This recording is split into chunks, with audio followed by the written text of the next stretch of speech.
It's just to sync the when I go back in. Oh, does that really do something? Yeah. I thought you were doing like the. Yeah. Well, they use that to sync the audio. Oh, why don't you have one of those? I should get one of them. Yeah. All right, Kenny. Here we are again. Yeah. Hey, you got new brakes. I did get new brakes. So did you. We took our bikes in. This is a couple of weeks ago, and BMW was good enough to make good on their recall and replace the brakes. Well, they replaced the calipers, the fluid, and the pads on our bikes, and they took the haze away, and the haze were recalled. I never had any problem with the haze, and they worked fine. Yeah, I gotta say I'm happy with them too. I more than anything, I'm happy that they're on there and they say Brembo. Yeah, the perceived value has gone up. I think that's a big deal because the plain ones, like I said, I had no problem. I was not one of the ones that had any problems. I heard about the problems, but when I heard about the recall and their solution, I thought, and you know what? On my 2016, on your 2017 GSA, they had Brembos on the front, and I thought maybe they just got, I don't know, I don't know if they were getting cheap to try to save a few bucks. It had to be dollars and cents. Well, yeah, then while we're on the subject of that, why they don't supply two key fobs? You get that piece of junk little plastic thing that... I got two. You got two key fobs. Not from BMW, but the dealer. Well, you got lucky. Yeah. I had to buy one for my last one, and this one I'm just being careful. But it makes no sense. I think probably, I can't imagine any of the other bike manufacturers. I don't know anymore. I think Harley gives you two. I would think, yeah, that they do. So BMW, if you're listening, you should be giving two key fobs. And, we're always we're always talking about the GS versus the RT. And so I would like to see a GSA exhibition class in the Supercross, which we talked about. I talked to you about that. Okay, so for the record, we're in the Kenny rant section between two bikes. But I think it's a genius idea. So sorry, I interrupted you, but please continue. I just think, these bikes, if they're dirt bikes, okay, get rid of the bags, put some knobbies. Let's separate the men from the boys, the guys that really ride these things in the dirt. Put them on a Supercross track in between, maybe just, I don't know how you could go more than maybe 3 laps before you're exhausted. And I don't think you're going to do any triples, but I'd like to see, I'm sure it would bring a lot of people into the races. So I think that is they have that bagger class. Well, that's what I was getting to. So AMA last year, I guess, right in the middle of the pandemic, right? They started what became, or what is going to become, the bagger class of AMA racing, and they did it at Laguna Seca, and it's on YouTube. If you haven't seen it, it is fantastic in my opinion. I agree. America it's loved really interesting. it. Yeah. America loved it. An Indian won it. I think there were 8 bikes in that race, and I think an Indian came in first and third, and maybe a Harley Road Glide came in second. And we saw was it one of the Indians or the Road Glide? We saw the Indian. Yeah, at it's in one of your videos. It is. I'll post a link. It was at Roland Sands Design down in Orange County when we went down for that BMW event. I bet that guy could build a pretty good dirt bike for Supercross out of one of these GSAs. And I mean, GSs. it's the perfect model for what you're talking about. I think America would love a GS class race, supermoto race.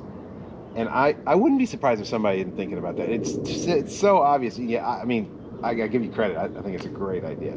Well, we'll see if they do it, because to see 8 or 10 of them lining up on a Supercross track, I think it would be great. And then Harley's now in the game. I'm sure they're going to want to play. Yeah. And then Ducati and anybody that's got these adventure bikes. Let's do a real adventure.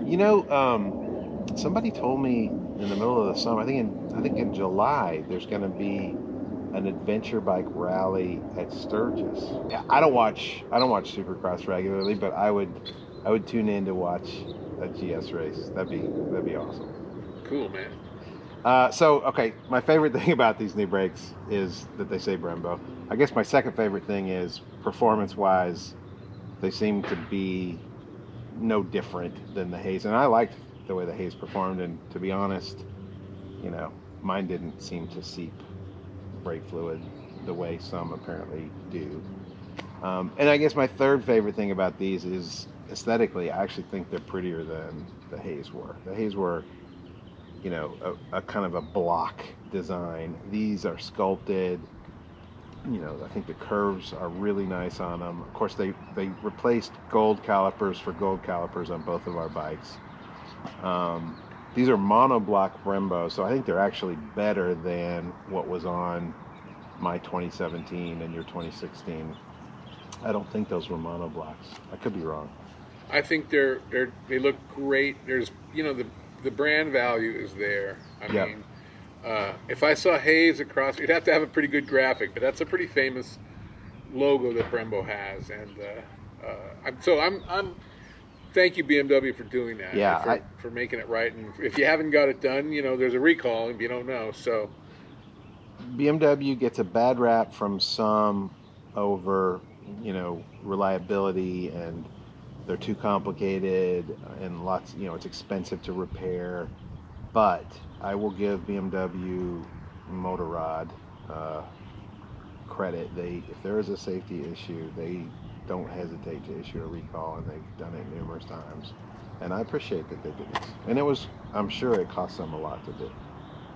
oh, I've heard I think 1,800 to Per knock job. this out per job. Yeah. Yeah. I think the dealers are coming out all right on it because they're getting labor and they're making happy customers, you know. Yeah. So this took a couple of hours. It was a drop off and pick up same day. Wasn't a big deal, and they took care of it. So they're good. Yeah. So 3 cheers for BMW for the Brembos. There you go. So we didn't ride today. What a beautiful day Oh. it is. Today, okay, it's probably, as we sit here at 12:30 12:30. on a Sunday, it's probably 75 degrees now, heading toward low 80s today. Yes. Feels like this weekend was sort of the kickoff of the spring to summer transition, even though it's the end of March. It could not be any prettier. It's really, really nice. I rode yesterday in the dirt with Shane. I'll throw a picture or two up. But we didn't make it for a ride today. And so we thought we'd just do a little between two bikes. Well, I think it's something to talk about. I had some errands to run this morning, and so I was with my kids and I got the feeling, and I've been riding we talked about this in another video, for a long time. There's a time when it feels like it's a good idea not to ride. We didn't get an early start. We missed the window of opportunity because I think our general time to leave in the morning is between 8 and 8:30, and we're usually back by this time, and traffic is up. It's nutty out on the road, and this is like, I mean, It's amateur hour. it's amateur hour. This is like Kobe Bryant weather for motorcyclists, and maybe that's too soon, you know, but this is when you don't ride, for me anyway. And I just felt like, man, so I pulled it out of the garage and I put it on the street so we could do the video, just to talk about the brakes and I don't know, and how great these bikes are. They're good bikes. I'm happy with my bike. It's still filthy. I need to get on that. Your bike looks great. It's filthy as well. We rode in the rain a couple weeks ago, and I still haven't washed it. But yeah, I think sometimes it's really hard to make a decision not to ride, particularly when it's this pretty. But sometimes that's the smartest decision, and I guess we're fortunate too. You know, we get to ride year-round here. If we were living in a colder climate, we wouldn't pass up a day like this to ride. And we have all the canyons, and it's all right here. We have world famous Mulholland Drive, Topanga Canyon, Stunt Road. All these things are in our backyard, but they're crowded today. They're all kind of going to the beach. It's a beach day, and we just missed the window. And so, I mean, but on a typical Sunday, if we're not out of town, we go early, and it's better. Yeah, if I didn't wear myself out in the dirt yesterday with my son, I would not have missed today. I would have gone without you this morning. But I just took the opportunity to sleep in and make pancakes for the family instead. Got to do it, man.